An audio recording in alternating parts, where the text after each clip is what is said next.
عالم اسلام میں سے عالم عرب ان کے شکنجے میں جا چکا. کیوں بنا کر کھڑے ہوئے ہیں اسرائیل کو ماننے کے لیے اور سر تسلیم خم کرنے کے لیے؟ بہرحال نوٹ کر لیجئے، عالم عرب جا چکا. کوئی دن کی بات ہے، میں سنسنی پیدا نہیں کرنا چاہتا، لیکن حالات اور واقعات سے نگاہیں بند کرنا بھی کوئی دانش مندی کی بات نہیں ہے. یہ ایودھیا کی مسجد شہید کی گئی، ابھی یہ ایک بہت بڑا مزار جو ہے شہید کیا گیا، اور اس کے ساتھ کئی مسجدیں شہید کی گئی. یہ سب کیا ہے؟ یہ مسلمانوں کی نفس دیکھی جا رہی ہے کہ کوئی غیرت اور حمیت نام کی کوئی شے باقی ہے. جیسے علامہ اقبال نے وہ نظم لکھی تھی عبد القادر روہیلا بڑا ظالم جفاجو کینہ پرور تھا، لیکن یہ کہ اس نے جو ایک ٹیسٹ لیا تھا کہ وہ جو عورتیں ہیں تیموری خاندان کی، ان میں کوئی رمق رہ گئی ہے؟ معلوم ہوا کہ نہیں، کہ غیرت نام تھا جس کا گئی تیمور کے گھر سے، ختم، غیرت نکل گئی. اسی طرح ایودھیا کی مسجد، اب چرار شریف، اور یہ کوئی دن کی بات ہے کہ اب مسجد اقصیٰ کا نمبر آیا کہ آیا. اس کے لیے پوری تیاریاں ہو چکی ہیں. یروشلم کا مشرقی حصہ خالی کرایا جا چکا ہے، اس کے اندر اب پورا تسلط یہودی کر رہے ہیں. یہاں تک کہ اب کے یاسر عرفات صاحب نے بھی کچھ نہ کچھ جو ہے احتجاج کی بات کی ہے، حالانکہ اب تک ہر بات مان کر منقار زیر پر تھا. لیکن یہ کہ ایک وقت آتا ہے آخر کار اسے بھی کچھ بولنا پڑ گیا ہے. لیکن یہودی اب پیچھے قدم ہٹانے والا نہیں ہے. ان کا تھرڈ ٹیمپل، تیسری مرتبہ ہیکل سلیمانی تعمیر ہونا ہے. نوٹ کر لیجئے، ان کے لیے وہ وہی کچھ ہے جو ہمارے لیے کعبہ ہے. ان کے لیے ہیکل سلیمانی بالکل وہی حیثیت رکھتا ہے جو ہمارے لیے کعبہ. وہ ہیکل سلیمانی ایک مرتبہ پہلے نبوکدنضر کے ہاتھوں مسمار ہوا، پھر سن 70 عیسوی میں ٹائٹس کے ہاتھوں مسمار ہوا. سن 70 کے بعد آج 1995 میں کتنے برس ہو گئے؟ پورے 1925 برس ہو گئے کہ ان کا کعبہ زمین بوس پڑا ہوا ہے. اب تک تو ان کا بس نہیں تھا، اب تو بس ہے کہ نہیں؟ اب ان کی حکومت ہے کہ نہیں؟ اب شاہ حسن ہو چاہے شاہ حسین، ان کے نوکر اور چاکر ہیں یا نہیں؟ اب انہیں ڈر کس کا ہے؟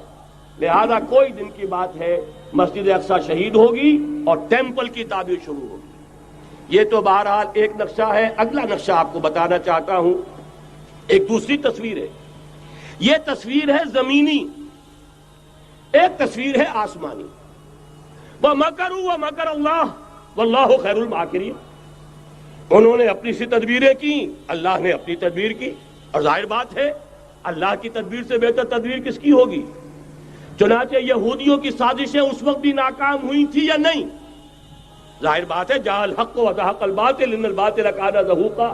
لہذا یہ آیتیں دونوں اعلان کر رہی ہیں کہ یہودیوں کی سازشیں بالآخر ناکام ہوں گی اور دین حق کا بول بالا ہو کر رہے گا. یہ تو ان آیتوں سے ظاہر ہے. یریدون لیطفئوا نور اللہ بافواہہم واللہ متم نورہ ولو کرہ الکافرون. یریدون ان یطفئوا نور اللہ بافواہہم ویابى اللہ الا یتم نورہ ولو کرہ الکافرون. هو الذی ارسل رسولہ بالہدى ودین الحق لیظہرہ علی الدین کلہ ولو کرہ المشرکون. اللہ نے تو بھیجا ہی ہے اپنے رسول کو اس فیصلے کے ساتھ اور یہ ذمہ داری اور مشن دے کر کہ جو دین حق آپ کو دے کر بھیجا جا رہا ہے اسے غالب کیجئے، نافذ کیجئے، قائم کیجئے. اس مشن کے ساتھ بھیجا جا رہا ہے. قرآن کہتا ہے ببانگ دہل وَمَا أَرْسَلْنَاكَ إِلَّا كَافَّةً لِلنَّاسِ بَشِيرًا وَنَذِيرًا. اے محمد صلی اللہ علیہ وسلم، ہم نے نہیں بھیجا ہے آپ کو مگر پوری نوع انسانی کے لیے بشیر اور نذیر بنا کر.